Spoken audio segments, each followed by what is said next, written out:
तो स्वागत है आप सभी को लोग मेरे चैनल पर। आज हम बात करने वाले हैं H1B वीज़ा के बारे में। उससे पहले हम डोनाल्ड ट्रंप की जो माइंडसेट है उसके बारे में बात करेंगे। तो डोनाल्ड ट्रंप का जो माइंडसेट है वो फंक्शनल है बेसिकली। वो भले ही रेसिस्ट हो सकता है, स्टबर्न हो सकता है, सेल्फ सेंटर हो सकता है, और इस तरह के लोग जो होते हैं वो I am right, I am powerful वाली माइंडसेट के होते हैं और काफ़ी हार्ड टू डील होते हैं। जो डोनाल्ड ट्रंप है वो क्लाइमेट चेंज को रियली मानता, और जो डाइवर्सिटी, इक्विटी, इंक्लूजन है उसको भी मानता, और जेंडर के बारे में वो सिर्फ 2 जेंडर को मानता है। इस तरह के जो पॉलिटिशियन होते हैं उनके कंट्री में रहना काफ़ी मुश्किल हो जाता है, क्योंकि वो लोगों की लाइवलीहुड के बारे में नहीं सोचते और काफ़ी मैकेनिकल जो अप्रोच है वो अपनाते हैं। तो डेंजर्स क्या क्या हो सकते हैं ऐसे पॉलिटिशियंस की वजह से? एक तो क्लाइमेट चेंज, क्योंकि फॉसिल फ्यूल का प्रोडक्शन अलास्का में इसने बढ़ा दिया है डोनाल्ड ट्रंप ने। इमिग्रेशन जो है वो करना तो ठीक है, क्योंकि इंडिया भी बांग्लादेशियों को ऐसे ही देखता है, लेकिन गलत तरीके से कर रहा है जो इमिग्रेशन को हैंडल।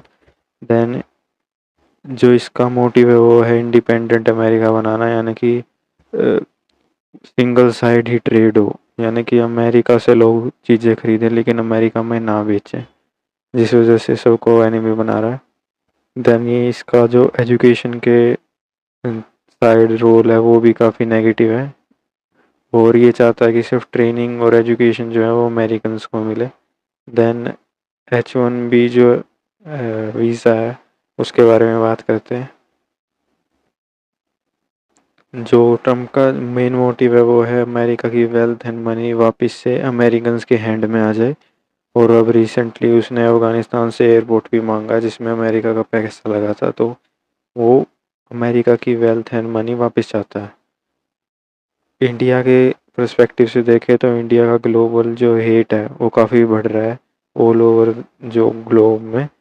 लंदन में भी काफ़ी रियोट्स हुए हैं, एंड रिसेंट आया था कि एक इंडियन का सर अलग करके डस्टबिन में फेंक दिया था उसकी फैमिली के सामने। लेकिन इंडियंस को डरने की बात नहीं, क्योंकि हम पहले से ही ज़ीरो हैं हर फील्ड में। हमारी जो मैन्युफैक्चरिंग है वो काफ़ी पिछड़ी हुई है और सिर्फ असेंबली लाइन पे चल रहे हैं हम। एप्पल का भी सिर्फ असेंबली लाइन है, मतलब जितनी भी बड़ी कंपनी है सिर्फ के उनके असेंबली लाइन्स ही हैं। इस पूरे सिनेरियो में सिर्फ एक ही लूज़र है, वो है इंडिया, क्योंकि जितने भी लोग इंडिया से बाहर जाते हैं वीज़ा लेके वो कभी वापस नहीं आना चाहते बिकॉज ऑफ यहाँ की लिविंग कंडीशन की वजह से। तो कंक्लूज़न में हम क्या कह सकते हैं कि हमें डरने की ज़रूरत नहीं, क्योंकि हम ऑलरेडी ज़ीरो हैं, और वैल्यू जो डिराइव होती है वो होती है रिप्लेसिबिलिटी से। और इंडिया का मेन जो सेक्टर है वो है सर्विस सेक्टर, जो आजकल ईजिली रिप्लेसेबल है। देन इंडियन मार्केट जो है वो बिग इन नंबर्स है, लेकिन उतनी वैल्यू प्रोवाइड नहीं करती जितना यूएसए करता है इन टर्म्स ऑफ मनी। जो ट्रम्प की अप्रोच है वो लाइक एलिफेंट है, यानी वो आदमी हाईली इगोइस्टिक है।